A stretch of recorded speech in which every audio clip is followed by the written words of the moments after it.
What's going on, everybody? Today we're going to be unboxing, surprising, the GTX 1080. Alright, I've been waiting to get to unboxing this card. My computer broke, as you guys know, but that did not stop me from getting this brand new behemoth of a graphics card. Alright, so we're going to get to unboxing this. This is the Founders Edition, of course. I got this on release. I didn't actually anticipate that the non-reference, custom PCB guys would come out so soon as they did. Already I think Asus has their Strix version, and then there's a few other cards that are like on their way within the next few weeks. So I was expecting to have to wait like at least a month and a half, if not 2 months, before those cards came out. But let's get to unboxing the Founders Edition card. This is actually a pretty good card from what I hear, and it's going to give a nice performance boost over what my current setup was, at least when it comes to, I guess, the one card. So, alright, let's get to it. Alright, so we have the GTX 1080 here, the first card to have the brand new Pascal architecture from Nvidia, which is very exciting. I actually have to get my scissors back here without moving the camera. Hold on. Yeah.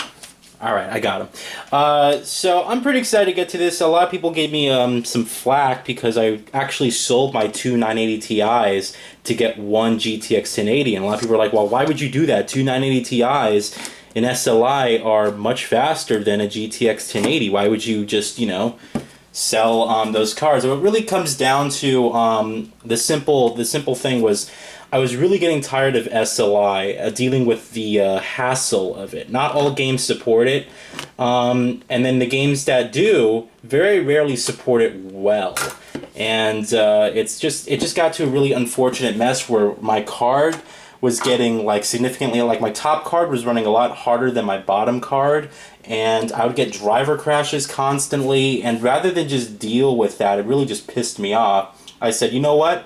I'm going to downgrade my resolution slightly, and I'm going to get to GTX 1080. And so I got the Acer X34 Predator, moving down from my 4K monitor, and sold my two 980 Ti's for $450 each plus shipping off of eBay, and they all sold within a day, which is really awesome, and bought this graphics card on release. Alright, so let's get to unboxing it.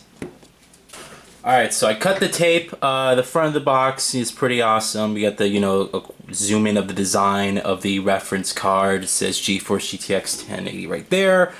Founders Edition on the top. And then just really plain, really basic box art. I actually like the box art a lot. I just like that it's plain.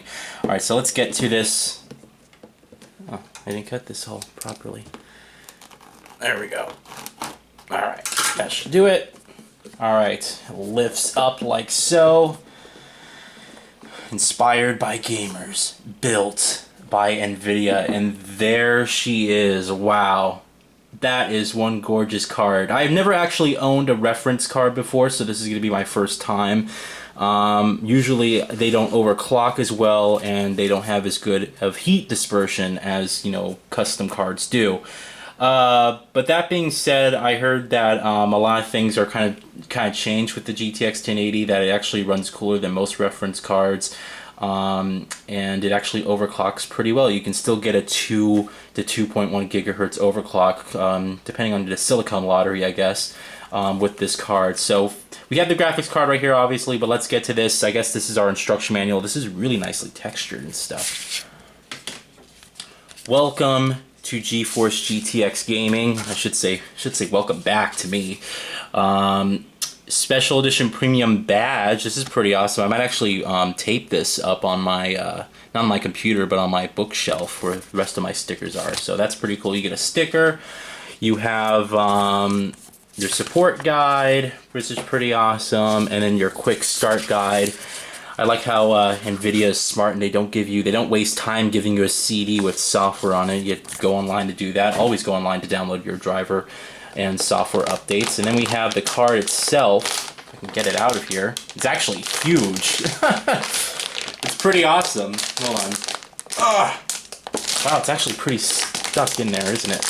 Jeez. I was actually worried that this thing was going to get, maybe damaged in shipping, but pulling it out of that thing was, stuck in there like glue. Alright, so it has the wrap on there, but this is the card, which is pretty awesome. We're going to get a better view at it, and I'm going to plug it into the computer and get it running. Alright, so here's the card itself. Gorgeous. I absolutely love the design of this. All reference cards look nice. You have your vapor chamber right here, which for reference cards, they spit out the heat in the front here, and looks pretty awesome.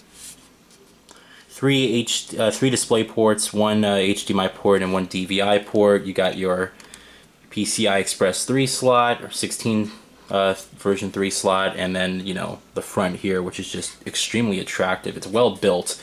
And then your single 8-pin power connector. The only thing I'm kind of about is the green GeForce GTX logo, but that's something I can just deal with. It's not gonna make a big deal out of that, because most of my setup and most of the LEDs in my computer are white, and you also get a really nice thin back plate here, which is awesome. All right, so then your SLI ports right here. So I'm gonna get to unplugging this in the computer, and excited to test this out. It's a gorgeous graphics card. To be honest, I'll probably keep this until the GTX 1080 Ti comes out, and probably pick up a custom design of that, and depending on the performance of that, it should be huge. That will probably be my main card for this monitor, but for the time being, absolutely love the design of this card, and gonna get to plugging it in. Alright. Alright, the GTX 1080 has been installed. It is running really well.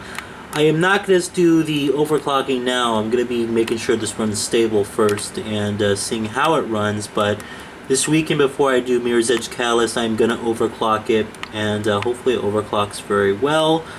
The green logo doesn't actually bother me as much as I thought it would. I thought it would like really bother me, but I'm not really bothered by it, and you know, it's kind of cool. I like it. It's a nice graphics card. So no more SLI setup. Just gonna deal with one card now. I think I'm gonna be better off. It's gonna be nice, and it's performing well. I also took the GeForce GTX sticker and put it on the side of my case. It's actually a really nice sticker. Before I wasn't gonna put it on, but then I was, you know, kind of thinking about it. I kind of look at the sticker, and it has a really nice texture to it, and it's just a really nice high quality sticker. So that's pretty cool. But GTX 1080 has been installed. I'm gonna get to playing some games, and hopefully it runs well. Thanks.